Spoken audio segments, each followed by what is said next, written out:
Hello everyone. क्या भारत की राज्य सीमाओं को परिवर्तित किया जाएगा?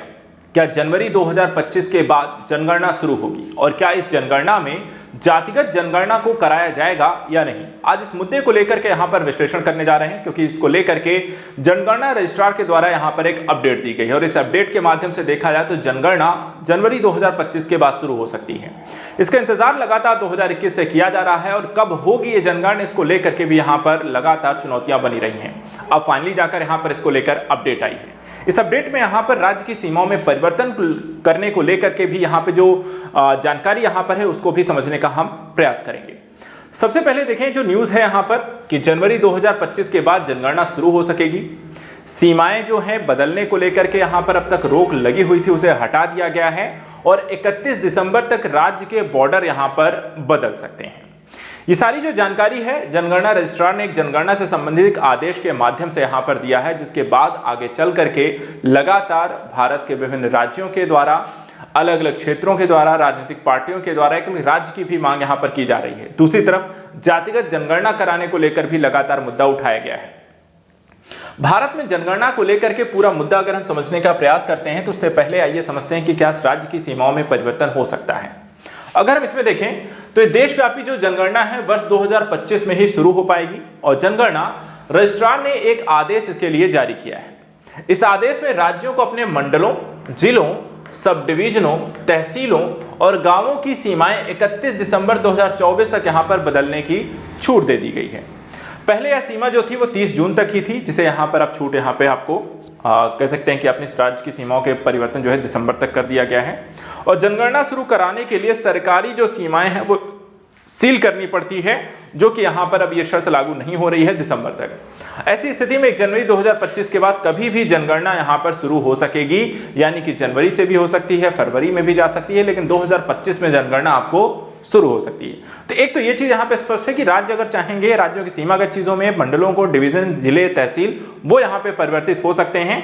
अब दूसरी यहां पर बात आती है कि ओबीसी से, यानी कि जो कास्ट सेंसस को लेकर के बात की जा रही है, उस पर क्या अपडेट यहां पर आया है। इसको लेकर के एक लगातार दबाव यहां पर देखने को मिला है और जाति गिनती करने की राजनीतिक मांग को जनगणना शुरू होने के मार्ग में एक लगातार बाधा भी बताया जा रहा है, क्योंकि कई सारे राज्यों के द्वारा लगातार जनगणना कराने की मांग की गई है।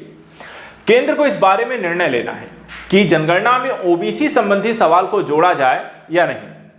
अगर यह सवाल जोड़ना है तो जनगणना एक्ट में देखा जाए तो संशोधन भी करना पड़ सकता है, यानी कि जनगणना शुरू होने से पहले अगर ओबीसी जैसे यहां पर सवालों को इसमें जोड़ना है, जनगणना करानी है, तो एक्ट में संशोधन जैसी चीजों को भी देखना पड़ सकता है, यानी कि इससे रिलेटेड यहां पे एक्ट में संशोधन की प्रक्रिया भी शुरू होगी। इसके अलावा दो और चीजें जो जनगणना में हैं। पहला कि वर्ष 2026 में गठित होने वाली डिलिमिटेशन कमीशन के आधार पर लोकसभा और विधानसभा सीटों का नए सिरे से यहां पर सीमांकन होगा। वर्ष 2026 तक देखा जाए तो लोकसभा, राज्यसभा, विधानसभाओं के निर्वाचन क्षेत्रों की जो यहां पर आपकी संख्या है, जो फ्रीज अभी तक लगा हुआ है, वो इसमें चेंज हो जाएंगे, क्योंकि नए तरीके से यहां पर एक परिसीमन शुरू होगा और परिसीमन शुरू होने के बाद आबादी के नए आंकड़ों के हिसाब से निर्वाचन क्षेत्रों का नए सिरे से यहां पर सीमांकन होगा। और अगर ऐसा होता है तो संसद की सीटों की संख्या में भी यहां पर वृद्धि हो जाएगी। तो एक तो ये जनगणना इसके लिए भी यहां पे जरूरी है 2025 में, यानी 2026 से पहले इसका डेटा यहां पर आना जरूरी है। दूसरा कारण यहां पर क्या है, तो देखिए महिला आरक्षण को लेकर के भी बातें हुई हैं, जिसमें इन बढ़ी हुई सीटों के हिसाब से महिलाओं के लिए लोकसभा और विधानसभाओं में 1/3 सीटें आपको आरक्षित की जाएंगी। इसको लेकर के ऑलरेडी अगर हम देखें तो एक विधेयक जो है सितंबर 23 में ही यहां पर आपको पारित किया जा चुका है और यह आरक्षण तो है 2026 से उनको ये मिलना है। तो इन दोनों स्थितियों में जनगणना यहां पर बहुत जरूरी हो जाती है कि इसको तेज गति से यहां पर पूरा किया जाए। अगली जनगणना देखा जाए अगर 25 में होगी तो फिर ऐसा नहीं कि सिर्फ 5 या 6 साल के लिए होगी।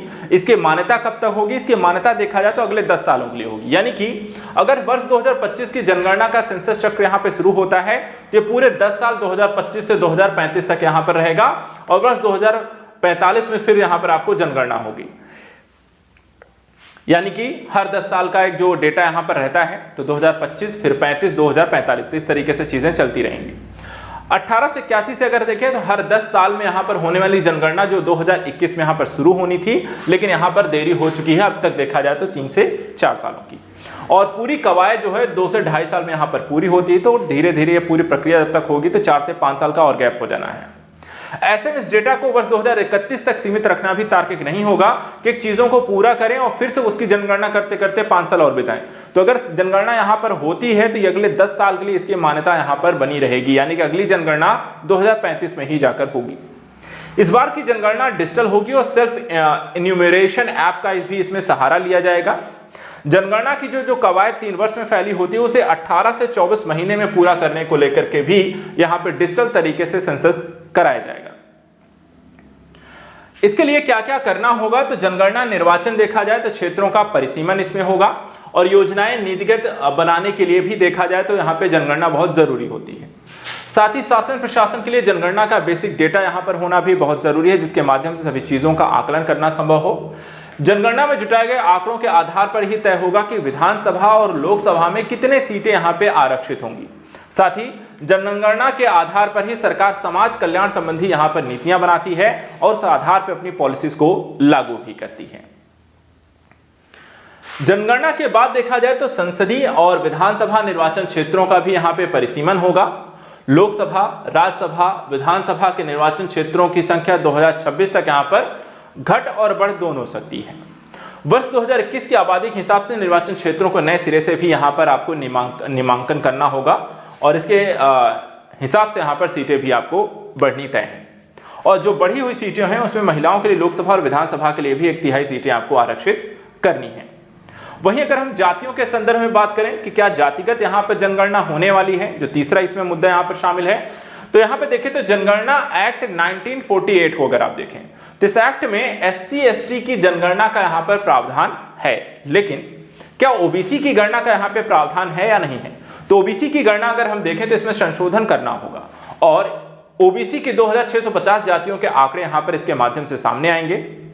लास्ट जो देखा था हमने 2011 की जनगणना के अनुसार मार्च 2023 तक 1270 SC हैं, 748 ST जातियां हैं, और अब ये OBC की 2650 जातियां जो हैं उनको क्या जनगणना में यहाँ पे शामिल करना होगा, ये यहाँ पर देखना दिलचस्प होगा। और वर्ष 2011 में SC आबादी 16.6 और ST आबादी 8.6% थी। तो जातियों की गिनती को लेकर के जो एक्ट में संशोधन करना है, तभी यहाँ पर OBC की गणना को लेकर के उसमें सारी प्रक्रिया को अनुपालन किया जाना संभव हो पाएगा।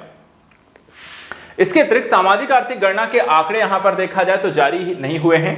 मनमोहन सिंह सरकार में हम देखें तो 2011 में सामाजिक आर्थिक और जातिगत जनगणना यहां पर करवाई गई थी। इसमें ग्रामीण विकास मंत्रालय, शहरी विकास मंत्रालय, गृह मंत्रालय ने इसे कराया था, लेकिन जो सर्वेक्षण के आंकड़े कभी भी देखा जाए तो सार्वजनिक नहीं किए गए थे।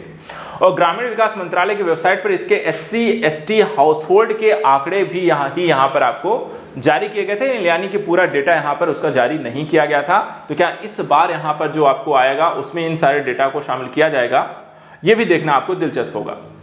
वहीं अगर हम बात करें जनगणना के क्यों कराया जाता है, तो यहाँ पर देखिए तो जनगणना कराने से राज्य में जातिगत यहाँ पर स्थितियां स्पष्ट हो जाती हैं। सरकारी नीतियां, निजी व्यवसाय, रोजगार में किसकी कितनी हिस्सेदारी है, किस तरीके की पॉलिसी किसके लिए बनानी है, किसके पास जमीन जायदाद यहाँ पर कितनी है, हिस्सेदारी किसको कितना है, किस वर्ग में यहाँ पर लोग शिक्षित हैं, किस वर्ग में नहीं है, और किस समाज के कितने लोग दूसरे राज्य या दूसरे देशों में रह रहे हैं, इसके बारे में सारा जो डेटा होता है वो हमें यहाँ पर पता चल जाता है।